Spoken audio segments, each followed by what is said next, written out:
सारे धार्मिक ग्रंथों को उठाकर देख लीजिए, पूरे विश्व के धार्मिक ग्रंथों को उठाकर देख लीजिए, वहां पर परोपकार की महिमा गाई गई है। क्योंकि परोपकार से इस सृष्टि के अंदर संतुलन होता है।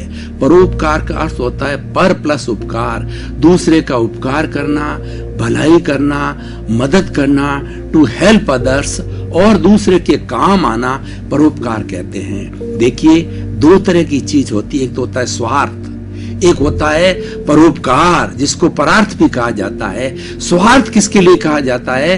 कि अपने शरीर के लिए कार्य करना, अपने शरीर को मदद देना, या अपने परिवार के सदस्यों को मदद देना, उनका भरण पोषण करना, ये सारा स्वार्थ में आता है।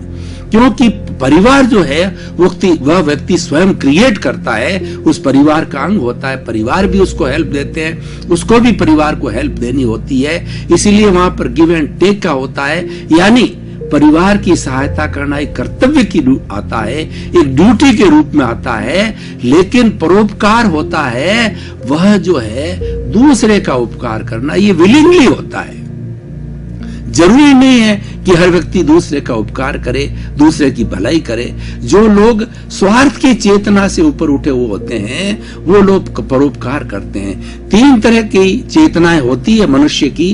पहले होती है स्वार्थ की चेतना। स्वार्थ की चेतना वाला व्यक्ति इंद्रिय सुख में रहता है, 5 इंद्रियों के सुख में लुप्त रहता है। घर है, परिवार है, ऐश है, आराम है, घूमना है, फिरना है, धन है, दौलत है, घर है, पद है और प्रतिष्ठा है। और वह यह सोचता है कि मैंने पिया, मेरे बैल ने पिया, कुआं ढहे तो ढहे। यानी ये स्वार्थ की भावना होती है। स्वार्थ के घेरे से व्यक्ति बाहर नहीं निकलता है। लेकिन जो परोपकार करता है वो परार्थ की चेतना के अंदर चला जाता है। परार्थ की चेतना में live and let others live, मैं भी जीऊं और दूसरे को भी जीने दूं। तब हमारा दृष्टिकोण बनता है कि हम अपने परिवार से थोड़ा बाहर निकलें, बाहर निकल के पड़ोसी की मदद करें, समाज की मदद करें, अभावग्रस्त लोगों की मदद करें, लूले, लंगड़े, अपाहिज, मूक, बधिर, अनाथ, जो लोग जिनके पास साधन नहीं है, जो साधनहीन हैं, उन लोगों की मदद करना परोपकार कहलाता है। और पर तीसरी जो हमारी चेतना होती है वो परमार्थ की चेतना होती है।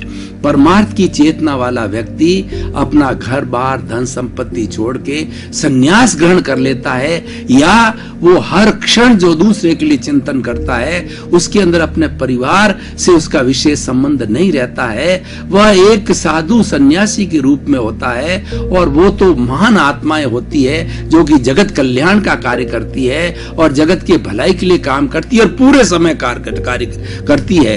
लेकिन व्यक्ति अपने परिवार में रहकर, अपने समाज में रहकर के दूसरों की जो मदद करता है वो परोपकार कहलाता है। अब देखिए, परोपकार जो है सेवा के माध्यम से होता है। सेवा 3 तरह की होती है, तन की सेवा, मन की सेवा और धन की सेवा। देखिए, कोई व्यक्ति ऐसे होते हैं, हमारे समाज में सभी तरह के लोग होते हैं। कुछ लोग धनवान होते हैं तो वो अपने धन का सदुपयोग अपने ऐसे भाइयों का सहयोग करके, कुबेर होता है अपने भाइयों का सहयोग करके, जो जिनके पास साधन नहीं है उनको अपना धन का जो है सदुपयोग करके, जैसे कोई पढ़ना चाहता है उसको स्कॉलरशिप देना, और कोई ट्रीटमेंट कराना चाहता है उसकी चिकित्सा में सहयोगी बनना, और किसी को भरण पोषण की तकलीफ है उसको भरण पोषण के लिए जो है वो उसका सहयोगी बनना।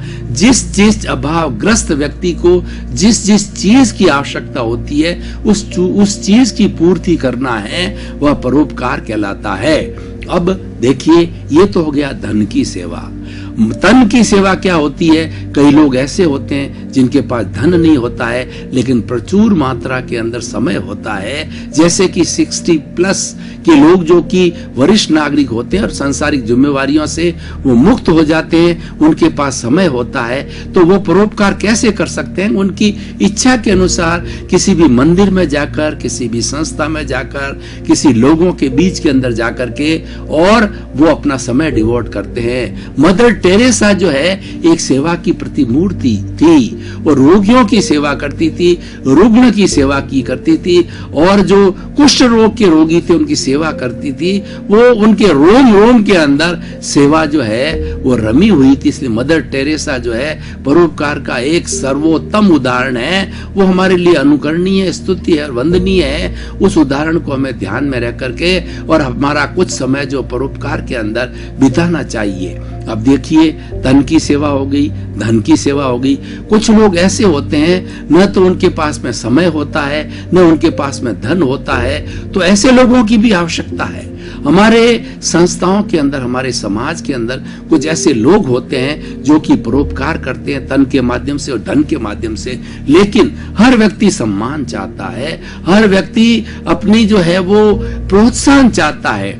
ऐसे लोग जो सेवा करते हैं उनको समय समय पर प्रोत्साहित किया करना, वो मन की सेवा है कि आप जो सोसाइटी के लिए बहुत अच्छा कार्य कर रहे हो, ईश्वर आपको सलामत रखे और ये परोपकार आप जीवन भर करते रहे। आपका कार्य बहुत अनुकरणीय है, स्तुत्य है, वंदनीय है, और आप कितना बड़ा कार्य कर रहे हो, लोगों की सेवा कर रहे हो। इस प्रकार हम कुछ प्रोत्साहन के शब्द उनके लिए कहते हैं, उनकी प्रशंसा करते हैं, उनका हम स्वागत करते हैं, अभिनंदन करते हैं, सत्कार करते हैं। वो सब मन की सेवा कहलाती है। और जितने भी तरह के ये अवार्ड्स दिए जाते हैं, सम्मान समारोह होते हैं, वो सब मन की सेवा के अंतर्गत आते हैं, क्योंकि वो लोग या तो तन से या धन से जो है वो समाज की सेवा करते हैं, अभावग्रस्त लोगों की सेवा करते हैं। तो भाई और बहनों, दर्शकगण, श्रोतागण, एक बहुत ही सुंदर विषय है। और देखा जाए तो ये जो मनुष्य जीवन मिला है वह बहुत ही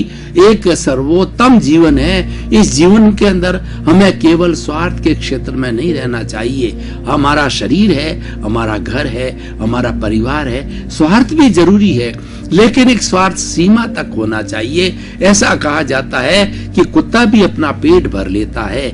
यानी इस प्रकृति ने 84 लाख जीवा योनि के प्राणियों को जन्म दिया है और वो इसका भरण पोषण करती है। और इसका भरण पोषण करने के लिए उसके पास में प्रचुर मात्रा में साधन है। पृथ्वी, जल, अग्नि, वायु और आकाश, ये 5 भूत है। इस 5 भूतों से हर प्राणी का जन्म होता है